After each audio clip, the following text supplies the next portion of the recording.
Assalamualaikum warahmatullahi wabarakatuh. Alhamdulillahirrabbilalamin. Allahumma sholli ala Muhammad. Hari ini saya akan jelaskan tentang perbedaan antara SIPP, kemudian NIB, kemudian kode Fasiankes. Jadi saya izin ya menjelaskannya dengan whiteboard.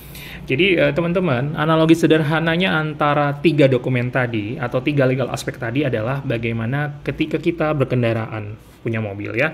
Jadi saya kalau punya mobil, maka sayanya itu harus punya dokumen resmi namanya SIM, surat izin mengemudi. Oke, agar saya boleh mengendarai. Apapun kan mobilnya saya boleh mengendarai. Kemudian, mobil yang saya kendarain harus punya dokumen resmi namanya STNK. Ya, seperti itu.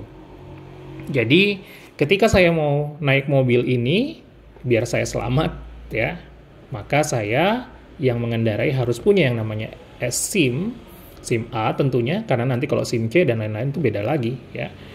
Nah, kemudian mobil yang saya kendarai harus punya STNK. Sampai sini semoga jelas ya.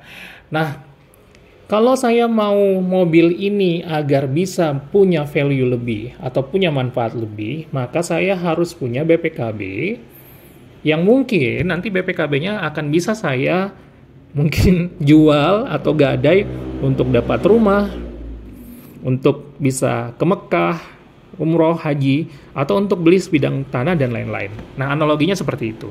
Nah, sekarang kita mulai. Yang mana sih yang namanya SIPP? Jadi, nakes yang berpraktik harus punya SIM. Kalau mau praktik mandiri harus punya SIPP, surat izin praktik mandiri. Ya, SIPP ini khusus di Fasiankes, tidak boleh SIPP yang ada di puskesmas ataupun rumah sakit. Sama seperti kalau kita mau naik mobil harus SIM-nya SIM A, nggak boleh SIM C, ya. Nah, ketika kita mau praktik mandiri harus SIPP praktik mandiri, ya. Oke. Yang kedua, kalau misalnya kita mau berpraktik, contoh kita berpraktik di Fasiankes, namanya Fasiankes NCI, maka kendaraannya namanya NCI.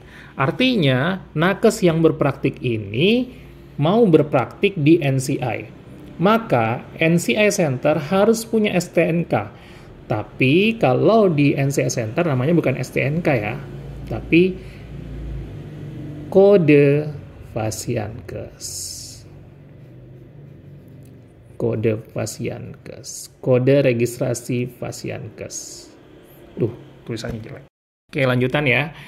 Jadi tadi bahwa ketika teman-teman dokter perawat bidan mau praktik, maka orangnya, perawat bidan dokter ini harus punya SIPP. Kalau dia mau berpraktik di Fasiankes.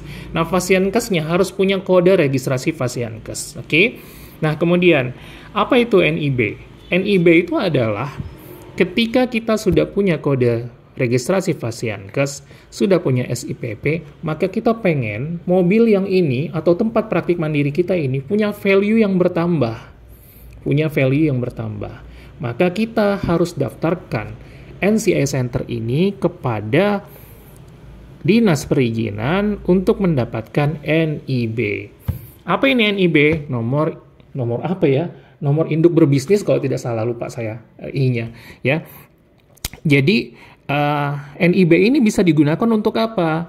Ketika NCI Center terdaftar dalam NIB, maka NIB ini akan bisa diakses ya melalui namanya OSS Link oleh semua dinas.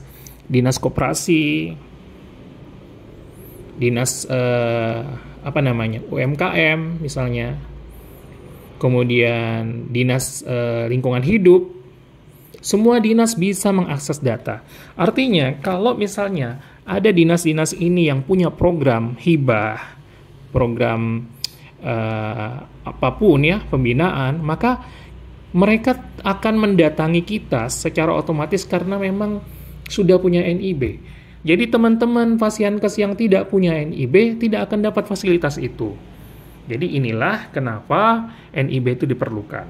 Ya, jadi sekali lagi bahwa perbedaan antara SIPP kode Fasiankes dengan NIB adalah SIPP merupakan dokumen sebagai penanda bahwa tenaga kesehatan tersebut diizinkan untuk berpraktik di Fasiankes, praktik mandiri.